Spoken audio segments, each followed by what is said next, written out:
बोलिए श्री सद्गुरुदेव की जय। आप सभी सतगुरु की प्यारी साथ संगत को मेरा सत साहिब, आप सभी के पावन चरणों में मेरी बंदगी।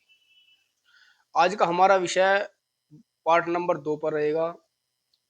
इससे पहली जो वीडियो मैंने डाली थी वो 6 पशु कर्म पर डाली थी और पार्ट 1 मैंने डाला हुआ है। पार्ट नंबर 2 पे हम बात करेंगे।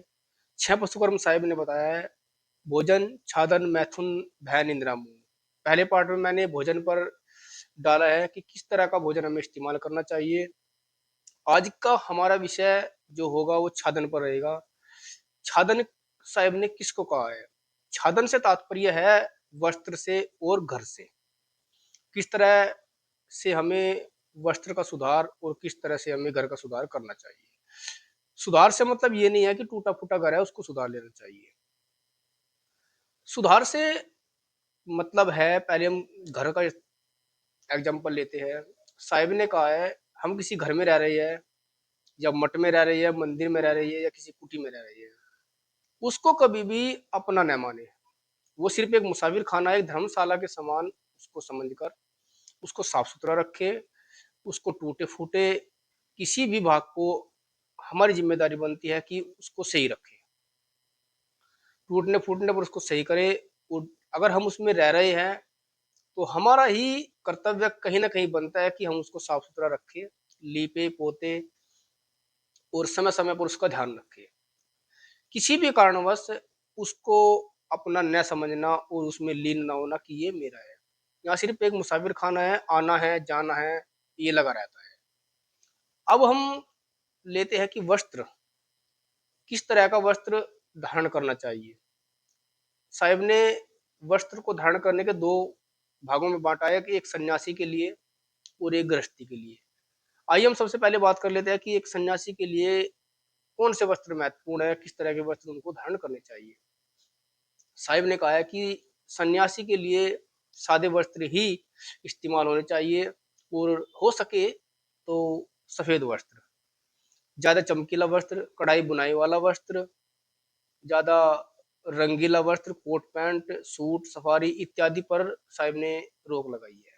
सन्यासी के लिए सिर्फ सादे वस्त्र ही प्रयोग में लाने चाहिए, क्योंकि ज्यादा चमकीले वस्त्र पहनना, सूट बूट पहनना, ये कहीं ना कहीं मन में चंचलता पैदा करते हैं।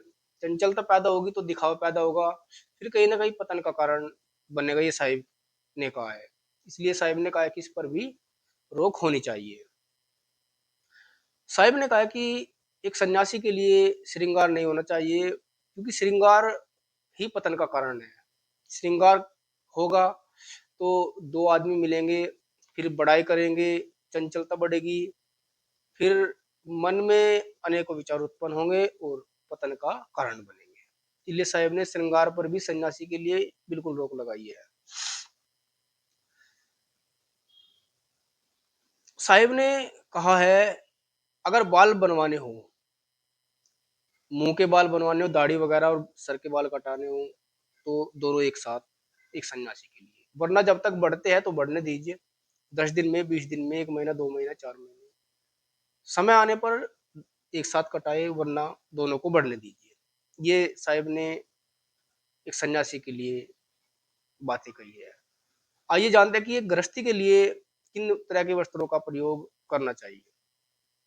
साहिब कहते हैं कोट पैंट, सूट, सफारी, चमकीला, कढ़ाई बुनाई वाले वस्त्र एक गृहस्थी के लिए उपयोग हो सकते हैं, लेकिन महत्वपूर्ण बात यह है कि इनको ग्रहण करने के साथ साथ हमारी जो चाल है वो सादी होनी चाहिए। साहिब ने कहा है कि अच्छे वस्त्र पहने एक गृहस्थी के लिए, चमकीले पहने, कढ़ाई बुनाई वाले पहने, रंगीले भी पहने, कोट पैंट पहने, जो भी वस्त्र उनको अच्छे लगते हो वो पहने, लेकिन सादी चाल चलना अति आवश्यक है। साहिब ने कहा है अधिक श्रृंगार पतन का कारण होता है। अब ये एक गृहस्थी के ऊपर निर्भर करता है कि वो कितना श्रृंगार करता है, या समझदारी के साथ या सूझबूझ के साथ वो उसको कम करता है और अपने पतन को भी वो कम करता है। क्योंकि श्रृंगार कहीं ना कहीं पतन का कारण बनता है। हाथों में अंगूठी पहनना, ज्यादा मेकअप करना, अधिक श्रृंगार करना, बन थनकन निकलना। दो आदमी बुराई करेंगे, दो आदमी बुराई बुराई करेंगे, मन में अनेकों ख्याल पैदा होंगे, चंचलता बढ़ेगी, विकार उत्पन्न होंगे, और इन्हीं के साथ, बढ़ते हुए इन विकारों के साथ कहीं ना कहीं व्यक्ति का पतन होगा। साहिब ने कहा है कि शरीर को ढकने के लिए वस्त्रों का इस्तेमाल होता है, कीड़े मकोड़ों से बचने के लिए वस्त्रों का इस्तेमाल होता है, फैशन के लिए वस्त्रों का इस्तेमाल नहीं होता है। हो सके तो एक गृहस्थी को भी अधिक चंचलता वाले वस्त्र कम कर देने चाहिए। बाकी वो आदमी की सोच समझ के ऊपर बात है कि उसको कैसा व्यवहार अपने आसपास चाहिए। क्योंकि अधिक श्रृंगार करने से या अधिक श्रृंगार प्रिय बनने से व्यक्ति बहुत खर्चीला होता है, और उस खर्चीलेपन के चक्कर में वह अधिक धन के चक्कर में पड़ता है, इधर उधर हाथ पैर मारता है। जरूरी नहीं है कि पर्याप्त धन ही हम इकट्ठा कर सकते हैं। इसलिए हो सके तो जितना हो सके कम करे, इस पर रोक करे, और पतन के कारण से भी बच सकते हैं। साहिब कहते हैं कि हाथ और पैर में अंगूठी वगैरह पर जितनी हो सके रोक लगानी चाहिए, क्योंकि इनसे अशुद्धि पैदा होती है। जब भी घर की नारी भोजन बनाती है या कोई भी खाने इत्यादि का पदार्थ बनाती है, तो साहिब कहते हैं कि उनको निकाल कर रख देना चाहिए, ताकि उसके अंदर कोई भी खाने योग्य पदार्थ ना जा सके और जिससे अशुद्धि ना हो सके। इसलिए साहिब कहते हैं कि श्रृंगार जितना कम हो उतना अच्छा है। हो सके तो कोई भी प्रोग्राम हो, शादी विवाह का, घर परिवार में, एक गृहस्थी के लिए कोई बंधन नहीं है।